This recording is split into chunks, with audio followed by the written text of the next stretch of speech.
Hello my dear students, आज हम class 5 Hindi का PT2 का पेपर करते हैं।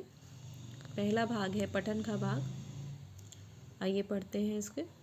दूसरों को दुख देना हिंसा है, इसके विपरीत मन, वचन और कर्म से दूसरों को कष्ट पहुंचाना अहिंसा है। भारतवर्ष में बहुत से धर्म हैं, उन सब धर्मों में अहिंसा का महत्वपूर्ण स्थान है।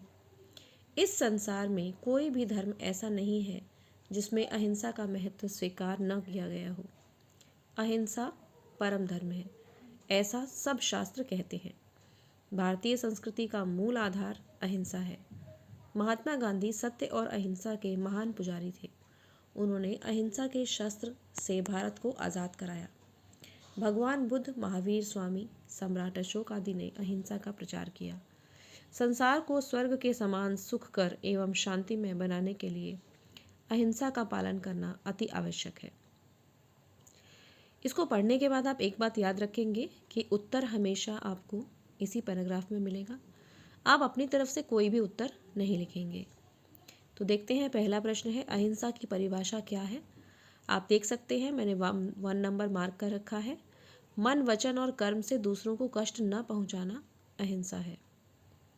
महात्मा गांधी किसके पुजारी थे? महात्मा गांधी सत्य और अहिंसा के पुजारी थे। अहिंसा के बारे में सब शास्त्र क्या कहते हैं? अहिंसा परम धर्म है, ऐसा सभी शास्त्र कहते हैं। महात्मा गांधी के अतिरिक्त अहिंसा का प्रचार करने वाले अन्य और महापुरुषों के नाम लिखिए। पैराग्राफ में दिया गया है महात्मा बुद्ध, भगवान बुद्ध, महावीर स्वामी और सम्राट अशोक। संसार को स्वर्ग के समान बनाने के लिए हमें क्या करना चाहिए? हमें अहिंसा का पालन करना चाहिए। हिंसा का विलोम शब्द अहिंसा। सभी धर्मों में सबसे महत्वपूर्ण स्थान किसका है? अहिंसा का है। आज़ाद का विलोम शब्द गुलाम। महात्मा गांधी जी ने भारत को कैसे आज़ाद कराया था? अहिंसा के शस्त्र से। कष्ट शब्द का समानार्थी शब्द बताओ। समानार्थी का मतलब होता है सेम मीनिंग वाला शब्द, तो कष्ट का सेम मीनिंग वाला शब्द होगा दुख। आगे बढ़ते हैं लेखन की ओर। लेखन में पहला प्रश्न है कोको की माँ ने नाश्ते में उसके लिए क्या बनाया था? कोको की माँ ने नाश्ते में उसके लिए चावल की रोटियां बनाई थी।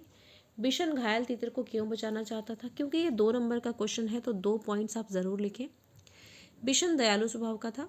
अगर शिकारी की नज़र उस पर पड़ जाती तो वे तीतर को उठाकर ले जाते और मार देते, इसीलिए तीतर को उसने बचाया।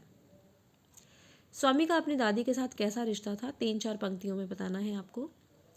पॉइंट्स में लिखा है मैंने, स्वामी का अपनी दादी से बहुत अपनेपन का रिश्ता था। दादी के साथ वह खुद को सुरक्षित महसूस करता था। वे दादी की बातों को सुनना और उनके साथ सोना पसंद करता था। आगे बढ़ते हैं हम व्याकरण की तरफ। विशेषण पर गोला लगाइए। कोको की माँ ने दुकानदार से नीला फूलदान मांगा था। विशेषण का मतलब होता है जो शब्द संज्ञा शब्द की विशेषता बताए उसे विशेषण कहते हैं। तो फूलदान की विशेषता कौन बता रहा है? नीला, इसीलिए नीला जो है वो विशेषण है। एक वचन के रूप में लिखो सुइयाँ सुई, लिंग बदल कर लिखो शेर शेरनी। निम्न शब्दों का प्रयोग करके वाक्य बनाइए। गुड़गुड़, पेट गुड़गुड़ की आवाज़ कर रहा है। मुहावरे का अर्थ लिखिए। उल्लू बनाना, मूर्ख बनाना। रचनात्मक लेखन में देखिए, अंधेर नगरी के बारे में आपसे 5 वाक्य पूछे गए हैं। तो 5 वाक्य इस तरह से हैं। अंधेर नगरी की सड़कें चमाचम थी। अंधेर नगरी में सब कुछ टके से मिलता था। अंधेर नगरी का राजा मूर्ख था। यहाँ किसी के दोष की सज़ा किसी और को मिलती थी। यहाँ का राजकाज बिल्कुल ठीक नहीं था। जैसे कि क्रिएटिव राइटिंग में आपको एक ऑप्शन ज़रूर मिलता है, तो पहला अंधेर नगरी था और दूसरा बाघ है। आप चाहें तो किसी एक पर लिख सकते हैं, मैंने दोनों में लिख दिया है। बाघ के बारे में, बाघ भारत का राष्ट्रीय पशु है। यह एक जंगली और मांसाहारी जानवर है। यह बहुत क्रूर होता है। यह बहुत दूर से शिकार को सूंघ लेता है। इसकी आंखें चमकीली होती हैं। यह बिल्ली की प्रजाति का सबसे बड़ा पशु है। इसका शरीर लंबा और गठीला होता है। इसकी पूंछ लंबी, दांत नुकीले और पंजे तेज होते हैं। तो आपको ये 2 पैराग्राफ में मैंने लिख कर दिखाया है। आप भी ऐसा करें कि पैराग्राफ को 3-3, 4-4 लाइन का बनाकर लिखें। इससे सुंदर भी दिखाई देता है और आपको मार्क्स भी अच्छे मिलते हैं। आगे हम बढ़ते हैं वर्तनी की ओर। वर्तनी में शुद्ध वर्तनी पर आपको गोला लगाना है। वर्तनी का मतलब स्पेलिंग होता है। तो पहले में पर्यावरण सही है।